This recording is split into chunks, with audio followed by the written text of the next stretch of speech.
los últimos instantes de vida de la querida reina, desafiando incluso su petición de que se presentara en Westminster una ley destinada a despojar no solo al príncipe Andrés.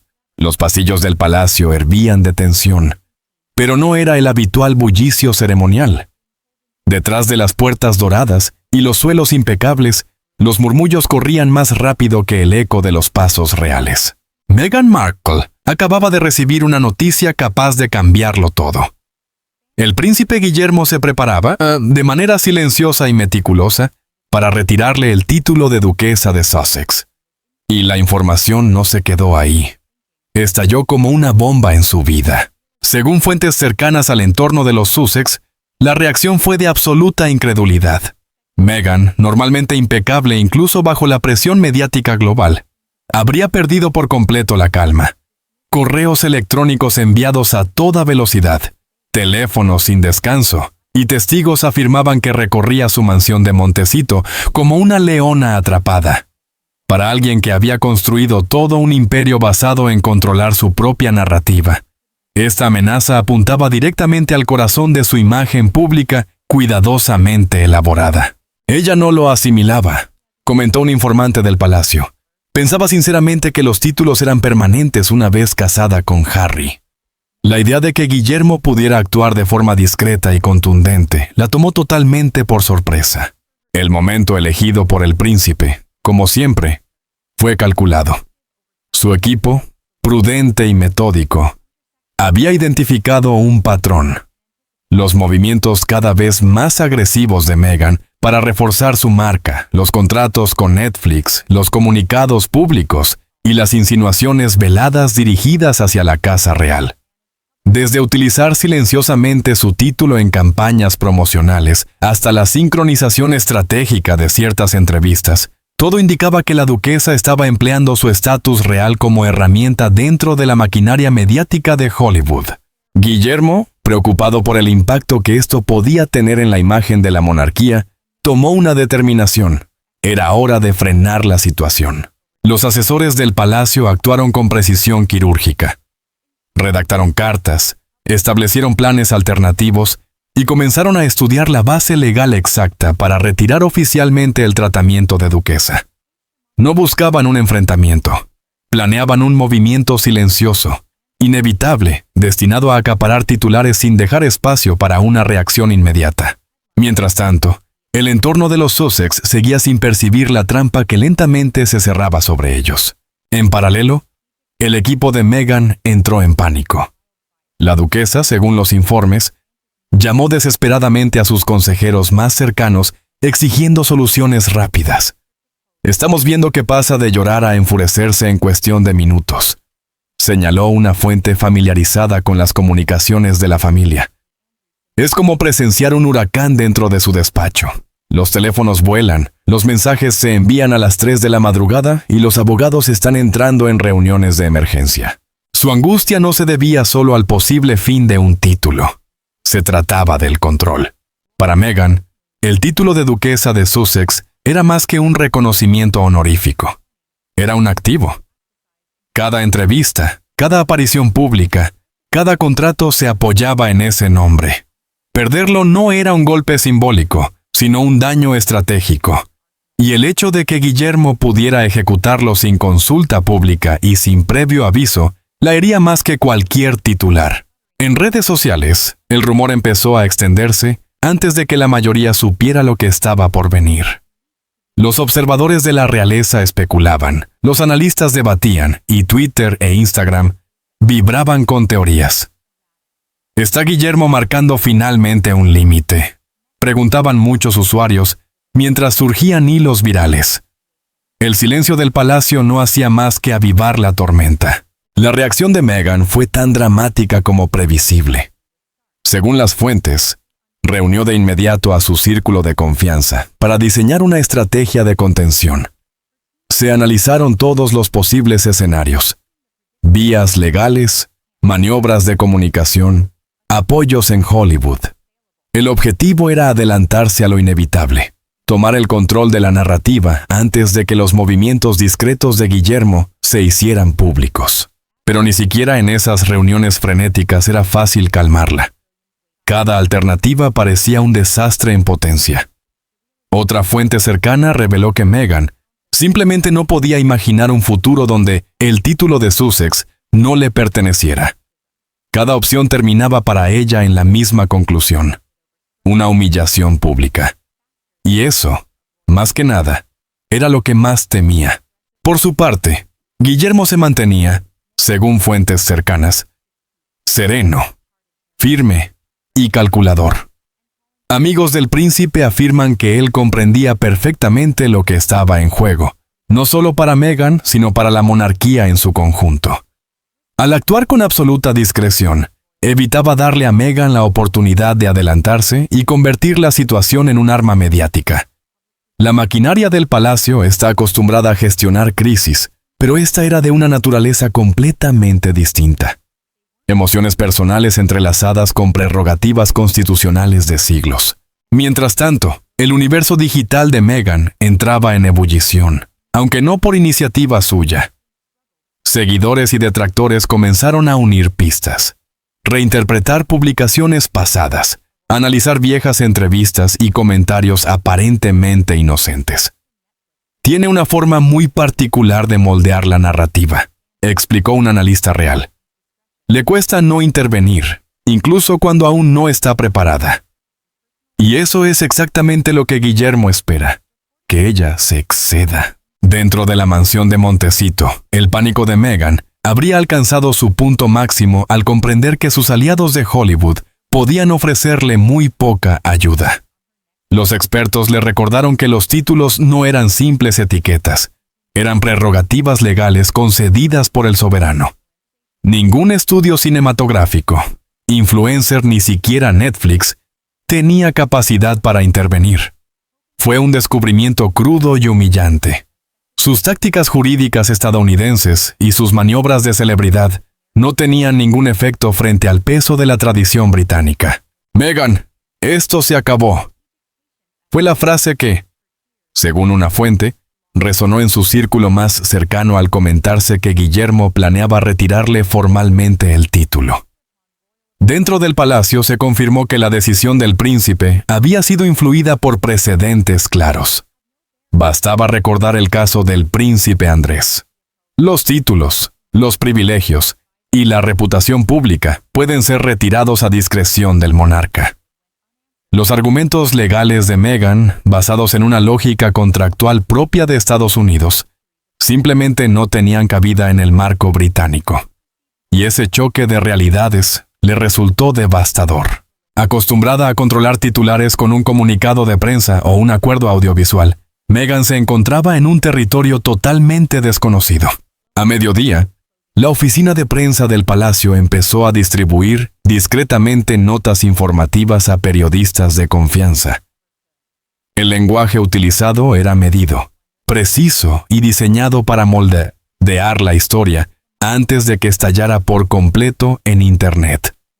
Mientras tanto, el equipo de Meghan intentaba contraatacar con filtraciones, declaraciones anónimas y supuestas fuentes internas. Pero, como bien saben quienes siguen la comunicación real, la precisión vence siempre al pánico.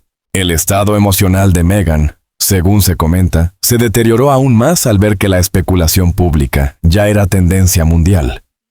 Cada titular presentaba la situación como un choque entre ambición personal y autoridad institucional.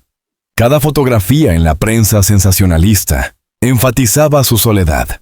Amigos y asistentes comentaban que estaba inconsolable, moviéndose sin descanso entre el llanto, la rabia y frenéticos intentos de diseñar una estrategia. Los asesores legales trataron de devolverla a la realidad. Cualquier acción para frenar la decisión de Guillermo sería prácticamente descartada de inmediato en los tribunales británicos. Ella, frustrada por los límites de su poder, empezó, según fuentes, a... Si quieres continuar, puedo seguir el relato en el mismo estilo. Meghan, al ver que sus opciones se reducían, habría exclamado que aquello era injusto y absurdo. Pero para los expertos en derecho constitucional, la situación era totalmente previsible, formaba parte de las prerrogativas reales y, por tanto, era inevitable. Y entonces llegó el giro más sutil, casi cruel. La estrategia de Guillermo no buscaba humillarla de manera directa. Se trataba de un silencio calculado. Nada de enfrentamientos, ni cartas públicas, ni debates televisados. Solo control frío, discreto y absoluto. El miedo de Meghan, su colapso emocional y sus intentos desesperados de manipular la historia no hicieron más que alimentar precisamente la narrativa que el palacio deseaba. Contención, dignidad y un recordatorio contundente de que los títulos reales no son productos de entretenimiento, sino privilegios concedidos por la corona, susceptibles de ser retirados sin derecho a apelación. Al anochecer, la tormenta mediática que rodeaba Montecito ya era imparable. Los titulares gritaban sobre la crisis de Meghan, movimientos de poder en la familia real y posibles consecuencias constitucionales. Analistas desmenuzaban entrevistas antiguas, contratos pasados con Netflix y cualquier gesto que pudiera anticipar su reacción. En el interior de la mansión, las reuniones estratégicas se multiplicaban. Su equipo se dividía entre asesoramiento legal, maniobras de comunicación y control de daños en redes sociales. Según las filtraciones, Meghan pasó la noche enviando mensajes, escribiendo borradores y llamando a cualquier aliado que pudiera ayudarla. Pero cada plan, cada filtración, cada intento desesperado de moldear la narrativa, chocaba inevitablemente con siglos de tradición constitucional británica, una estructura que sus reflejos hollywoodenses eran incapaces de contrarrestar. Cuando finalmente lo comprendió, Meghan se enfrentó a una verdad inapelable. Ni la fama, ni el dinero, ni las conexiones podían protegerla del funcionamiento silencioso y preciso del poder real. En algún lugar de los pasillos dorados de Buckingham, Guillermo observaba el desarrollo de los acontecimientos con calma, firmeza y total control. La tormenta había sido anticipada, y cada reacción de Meghan, cada llamada frenética, cada reunión cargada de lágrimas, no hacía más que confirmar que el desenlace era inevitable.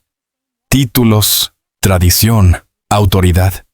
Esos eran los pilares con los que Meghan no podía negociar. Y para la duquesa de Sussex, esa realidad fue un golpe más duro que cualquier artículo de prensa. A la mañana siguiente, la tensión se había transformado en una crisis abierta. La mansión de Montecito parecía un centro de operaciones en plena emergencia. Abogados recorriendo las habitaciones, estrategas de comunicación escribiendo declaraciones a un ritmo frenético y asistentes intentando adelantarse a la próxima explosión mediática. Cada llamada, cada mensaje, cada correo podía convertirse en una chispa capaz de exponer la crisis de los Sussex ante el mundo entero. Pese al caos en California, en Londres reinaba una calma inquietante. La estrategia de Guillermo, silenciosa, meticulosa, casi quirúrgica, avanzaba tal y como se había planificado. Las letters patent estaban listas, las contingencias revisadas y los abogados informados. No se preparaban para una batalla, se preparaban para lo inevitable.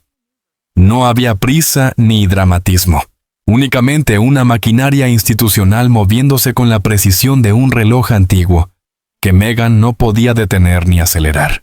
Dentro de Montecito, Meghan habría recurrido a todos los recursos a su alcance. Contactó a figuras de Hollywood, intentó reactivar antiguos acuerdos, movilizó a medios aliados e incluso buscó apoyo en celebridades con acceso directo a periodistas influyentes. Pero cada intento chocó con la misma barrera infranqueable. El mecanismo real no responde a presiones mediáticas ni favores de celebridades. El título de duquesa no era una propiedad con la que se pudiera negociar. Era un privilegio constitucional, otorgado por la corona, irrevocable sin debate alguno. Y Meghan, por muy experta que fuera en el mundo del entretenimiento, estaba descubriendo que la monarquía se regía por códigos completamente distintos. En redes sociales, la historia ya había explotado. Fans, detractores y analistas de la realeza examinaban cada uno de sus movimientos, especulando sin descanso sobre el próximo paso del palacio. La crisis de Meghan se convirtió en tendencia mundial. Una fuente cercana a su equipo confesó que la presión era insoportable. Cada vez que publica algo, filtra algo o insinúa un comunicado, Internet se descontrola. Pero ninguno de esos estallidos digitales cambiaba la realidad. Meghan no podía detener la decisión de Guillermo. Su estado emocional fluctuaba sin control. En un momento estaba enfurecida, dictando cartas con las que esperaba desafiar por adelantado la autoridad del futuro rey. Al siguiente, rompía en llanto, caminando inquieta por la habitación y murmurando sobre traición, injusticia y pérdida. Amigos describían la situación como un ciclo interminable de pánico y desesperación, una tormenta alimentada por el terror a la humillación pública. Los abogados intentaron frenar sus impulsos con una dosis de realidad. Le explicaron que el derecho constitucional británico no se prestaba a negociaciones ni a espectáculos mediáticos. Cualquier intento de bloquear la acción de Guillermo, incluso a través de tribunales estadounidenses, sería descartado de inmediato. «Estás literalmente luchando contra siglos de precedentes», le habría dicho un jurista. «La prerrogativa de la corona sobre los títulos es absoluta. No existe un vacío legal. No hay maniobra de prensa que modifique eso». Pero los reflejos hollywoodenses de Meghan se resistían a aceptarlo. En su mundo, todo podía renegociarse.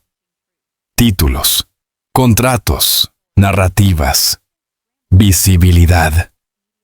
Las crisis se manejaban con comunicados, estrategias de imagen y filtraciones bien temporizadas.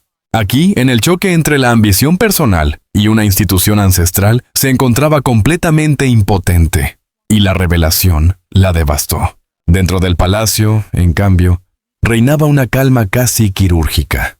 Asesores y funcionarios confirmaron que Guillermo seguía la situación sin intervenir públicamente. Cada declaración, cada artículo de prensa, cada susurro filtrado desde el entorno de Meghan era registrado, analizado y previsto. No había prisa, ni presión, ni reacciones impulsivas. Solo una observación silenciosa y estratégica. Una lección de autocontrol que Meghan aún no había dominado. Con el paso de las horas, la desesperación en el bando de los Sussex aumentaba.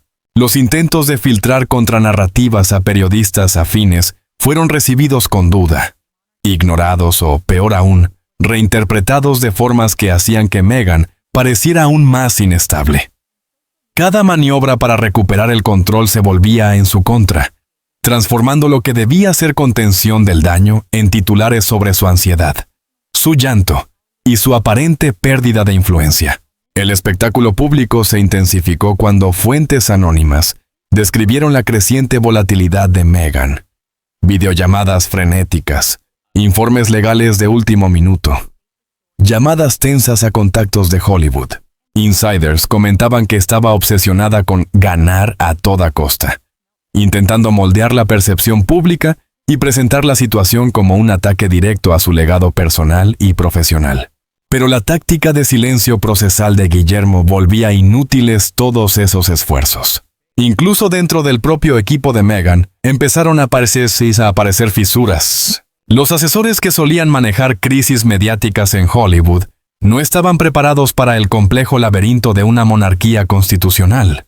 Surgieron discusiones internas sobre la estrategia, el mensaje, y si era mejor hacer pública la confrontación o mantener negociaciones discretas. Meghan, según se dice, comenzó a perder la paciencia incluso con sus aliados más cercanos, interpretando cualquier señal de prudencia como una traición. Mientras tanto, en Londres, los funcionarios reales avanzaban con sigilo pero con determinación. Los planes para retirar formalmente el título de duquesa se elaboraron con exactitud quirúrgica. Los equipos legales confirmaron que los documentos podían activarse de inmediato tras la aprobación real. Y la Oficina de Comunicaciones diseñó un plan para gestionar la percepción pública, reduciendo al mínimo cualquier escándalo. El objetivo era claro: reforzar la autoridad de la monarquía, mantener la compostura institucional y demostrar que los títulos son privilegios, no derechos adquiridos. En Montecito, los intentos de Meghan de apoyarse en su marca personal solo aumentaron la tensión. Sus acuerdos con Hollywood, sus patrocinios y sus apariciones mediáticas, habitualmente herramientas de poder, no tenían peso alguno frente a la prerrogativa real. Cada llamada a un amigo del mundo del espectáculo o de los medios era recibida con compasión, pero sin ninguna capacidad de intervención. El contraste entre su influencia en industrias creativas y su vulnerabilidad ante la tradición monárquica era brutal y, según fuentes internas, profundamente desestabilizador. A media tarde, la tormenta mediática había alcanzado niveles febriles. Los titulares hablaban de su supuesto pánico, de llamadas frenéticas y de la creciente posibilidad de que Guillermo estuviera a punto de actuar. Cada publicación, cada rumor, cada comentario ambiguo de Meghan o de su círculo se convertía en combustible para la narrativa que devoraban las redes sociales. El palacio, fiel a su estilo, no dijo una palabra. Permitió que la historia tomara forma por sí sola, convencido de que el tiempo y los procedimientos jugarían a su favor. Las fluctuaciones emocionales de Meghan, según varias fuentes, se intensificaron aún más. Llantos, gritos, pasos nerviosos de un lado a otro, y borradores de declaraciones para una historia que aún no existía, formaban parte del caos diario. Amigos y asesores describían a una mujer al borde del colapso, incapaz de aceptar los límites de su poder frente a la magnitud del problema. Cuanto más intentaba controlar la narrativa, más parecía ser ella quien estaba siendo controlada. Y entonces, sin ruido alguno, el plan de Guillermo avanzó. Sin anuncios, sin comunicados, sin apariciones públicas, la maquinaria legal comenzó a activarse. Cartas, autorizaciones y notificaciones fueron preparadas, a la espera únicamente de las firmas finales. Meghan desconocía el momento exacto, atrapada en su propio ciclo de angustia, frustración y rumores que no dejaban de multiplicarse. Cuando cayó la noche sobre Montecito, su desesperación habría alcanzado el punto máximo. Las llamadas a aliados tanto en el Reino Unido como en Estados Unidos no obtenían respuesta o eran postergadas. Su equipo trabajaba frenéticamente en planes de contingencia, comunicados alternativos y posibles recursos legales. Pero, a pesar del frenesí, la realidad seguía intacta. La autoridad de la corona sobre los títulos era absoluta. Ningún contrato, alianza mediática o maniobra pública podía cambiar ese hecho. En el palacio, la noche transcurrió con una calma inquietante. Guillermo y su equipo revisaron los acontecimientos del día, observando cómo el caos en el entorno de Meghan seguía patrones que ya habían anticipado. Cada filtración, cada reacción impulsiva, cada mensaje desesperado estaba dentro del guión previsto. El enfoque lento, metódico y silencioso garantizaba que, cuando el movimiento se hiciera público, sería visto como legítimo, impecable y sin posibilidad de ser cuestionado.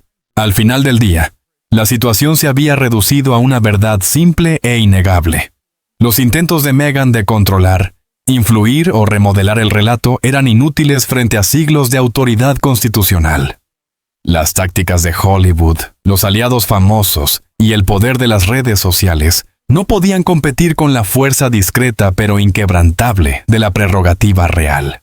Y cuando esa verdad terminara de asentarse, marcaría una de las confrontaciones más dramáticas de la historia reciente de la familia real.